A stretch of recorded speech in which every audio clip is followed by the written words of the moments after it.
ওলামাদের সমর্থন ও পরিবারের অংশবিশেষের সহায়তায় ফয়সাল বড় ভাই সৌদকে গুটিচ্যুত করে নিজেই বাদশাহ হন।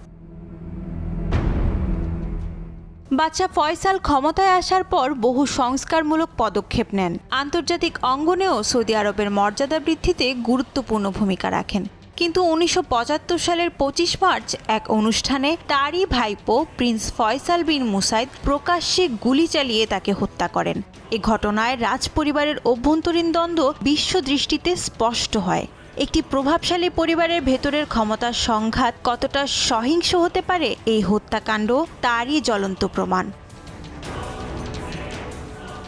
ফয়সালের মৃত্যুর পর সিংহাসনে বসেন খালেদ। তিনি তুলনামূলকভাবে নমনীয় হলেও স্বাস্থ্যগত কারণে দেশের শাসন কার্যক্রম পুরোপুরি সামলাতে পারতেন না।